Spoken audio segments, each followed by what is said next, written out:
Well, good morning, good people. Mark Holmes here. And as always, I want to say thank you all for watching, commenting, subscribing, and being part of the Joe Boo Sports Report. Without you guys, as well as you ladies, you know that this literally does not work. The question you have right now, or at least a lot of people have, is, will the real Dallas Cowboys team stand up? They're sitting there telling us that, the Cowboys defense is atrocious, that we're 31st in yardage given up, I think, and 28th in points. Well, I hate to tell you, that's about how we were last year. We ended up the season, we ended up the season last year. Let me get exactly, because I don't want to give you any wrong information, because I'm always fact check. The Dallas Cowboys defense last year,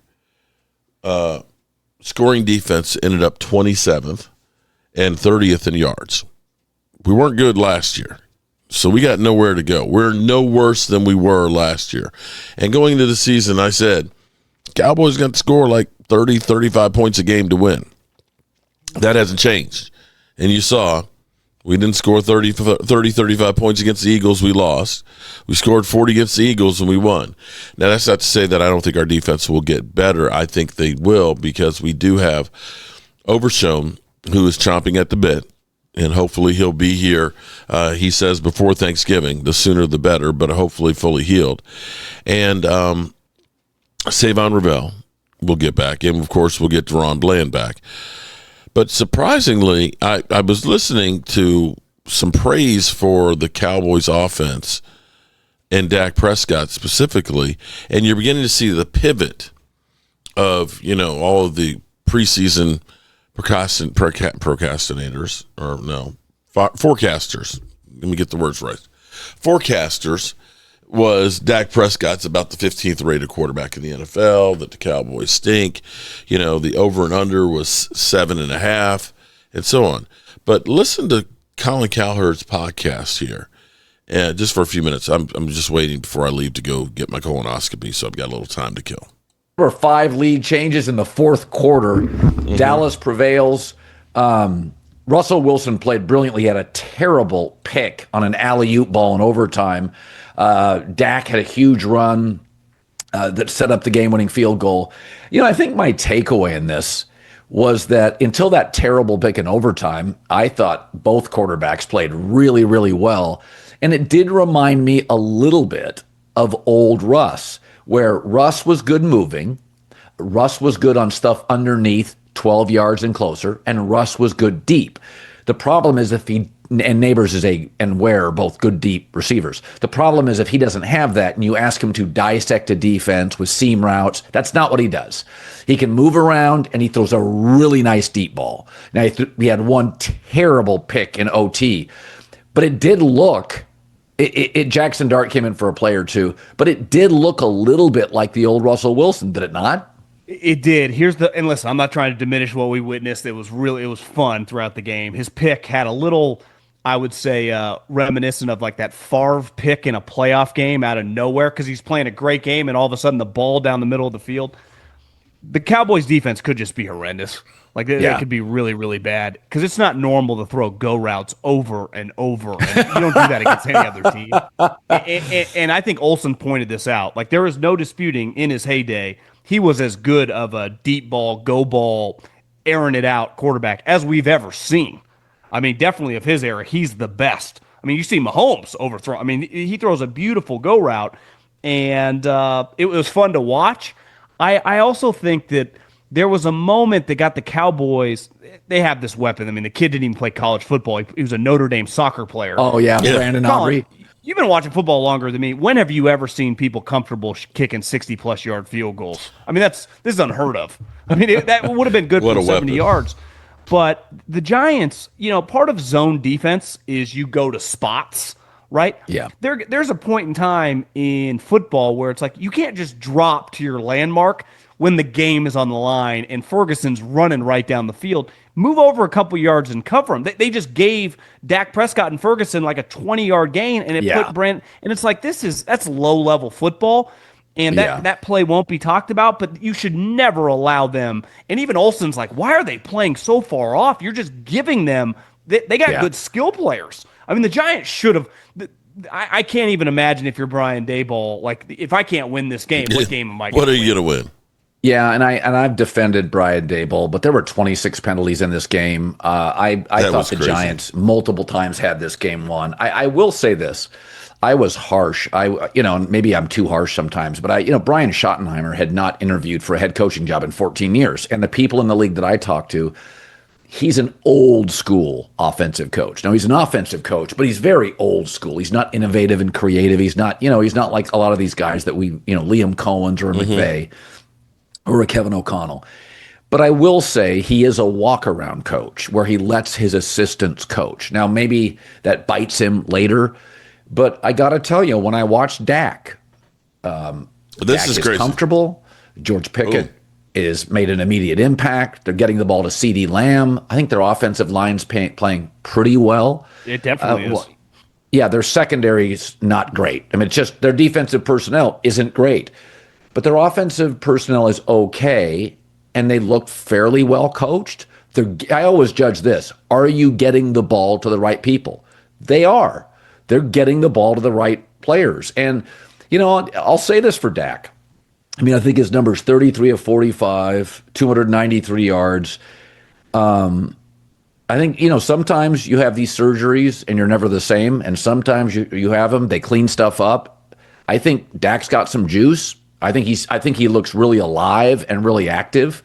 And even though they're only 1-1 and could be 0-2, they went straight up against Philadelphia, played them as close or better than Kansas City, and they won a game they could have lost. All those lead changes. I think Dallas, even though they're just 1-1, is one of the surprises of the league so far. They look very competent. What? I'll say this: George Pickens for the majority of playoff teams, I don't think they would mess with. Like, I can't see Sean McVay dealing with them. I can't see Sean McDermott dealing with them because there'll be plays that are there to be made, and he just kind of like whatever, kind of puts his hands up. But then he also makes really good plays once the ball is in his hands. And listen, when you are the Cowboys coach, you don't pick the players. You have nothing to do with the roster. You just coach the team. He's got a point there. And they are force feeding him the ball. And he has added an element to their team that, let's face it, they didn't have last year because they didn't have a number 2 wide receiver. So to go along with CeeDee Lamb, Ferguson's a good player. Javonte Williams, he was a hyped guy coming out of college, had that bad knee injury. He just gives them. I mean, they did not have a running back last year. I mean, Almost a yard more per running carry back to than get him. Saquon. Like you said, if you told me Brian Schottenheimer took over the Bears, he would be done from the beginning, like most guys probably. But some of these, Dak is a professional quarterback. Yes, and if he's going to be healthy, that is, it's a pretty good landing spot. Now defensively, I mean, how many games are you going to win? 43-40 or whatever the hell the fuck. They don't have a lot. I mean, and by the way, they're going to lose a lot of games because they can't stop a soul. But offensively, which is his side of the ball, they have been really good through 2 games. I mean, really good. Yeah, and again, it's it's hard to predict who's going to work. Half of these coordinators don't work at all. Liam Cohen today with Jacksonville, Jesus, he's barking at Trevor Lawrence. Brian Thomas, hot coordinator, he's shying away from contract. That thing could unravel. It's Jacksonville. It could unravel by next week. Zach Taylor can't win in September. Burrow's hurt again. I mean, there's a lot of offensive coaches. We don't know how good they are. So, and a lot of, it's just very hard in this league to know. We knew Andy Reid was going to succeed when he went to Kansas City. We knew Harbaugh was going to succeed with the Chargers. Dan Quinn felt like, he knows what he's doing with Cliff Kingsbury. But with Brian Schottenheimer, I've got to be fair about this, is I didn't think it was going to work. I thought he was over his head. But, here's the other thing. Dak was good with Jason Garrett. He was good with Mike McCarthy. And Dak is good with Brian Schottenheimer. Dak's pretty good. Yeah, he is. I just think, like, we just have to embrace he is what he's the 7th, 8th, 9th, 10th guy. He's never going to be a top 5 quarterback. And if you get him the personnel, a running game, the offensive line, here's where I'll give Jerry / his personnel people credit. Look at the Bears. Like, Rome had a good game, and I'd say relative to where he's been drafted, pretty underwhelming, right? Relative to, I think people were hoping he'd be a superstar, and we'll see. But, like, if you could do that over, they would have taken offensive linemen if you were the Bears, taking a tackle, the kid from Penn State, right? If they could do it, that's who you would take. Jerry, they are valuing, they traded Micah Parsons, but they drafted him high. They draft pass rushers, defensive linemen, offensive linemen. Like they do have the right philosophical belief on how to build a team. And John, remember when the Lakers traded Shaq? They were going to lose that trade the first 2 years because Shaq went to Miami. But it was the right decision. Shaq fell apart physically, didn't practice as hard. So you just had to eat a dirt sandwich for a year, knowing you'd get crushed if you were the Lakers because you traded the much more likable and popular Shaq, who went to an excellent organization and won a title. But over a course of the next 8 years, Kobe, who was obsessed with practice and games, was the better move. When you traded Micah to Green Bay, you are going to lose for a year. You're going to lose that trade. Yeah. But next draft, Dallas could turn those 2-1s because Dak's playing at a high level. They don't need a quarterback.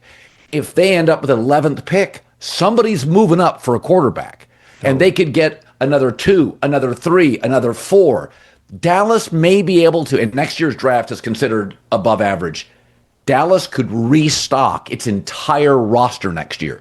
So, yeah, you're going to lose the Mike because Micah's playing for the Packers. And it's a team that just needed Micah. They just needed a playmaker. And so you're going to be reminded every Sunday or Monday, God, what were we doing? Wait till April, and Dallas is going to look really smart. The timing for Jerry should have done it before the draft. But obviously, once he did it, he didn't want to trade him to the Packers. Did you read the story? He tried to trade him to the Jets, and they're like, "Yeah, it was some of the money or whatever." So at least Jerry knew, and Philly gave him the best offer. But obviously, you can't trade him to Philly. Right. But Green Bay, were you a little surprised that they were really the only team willing? All right, I'm going to go ahead and end it there because I've got to go out of here. But surprise, the worms are beginning to turn on the perspective of Dak Prescott and the Dallas Cowboys and Brian Schottenheimer. We'll see how they all end up at the end of the year. Now, unfortunately, what's going to happen is I still think that the Cowboys are a 10-11 win team. And Cowboy fans will be disappointed with that and say, we suck. But when you're starting all over with a brand new coaching staff and literally turning over the roster and the third youngest, that's a good place to start with having 4 first-round picks the next year and some cash. As always, I appreciate y'all. Peace out.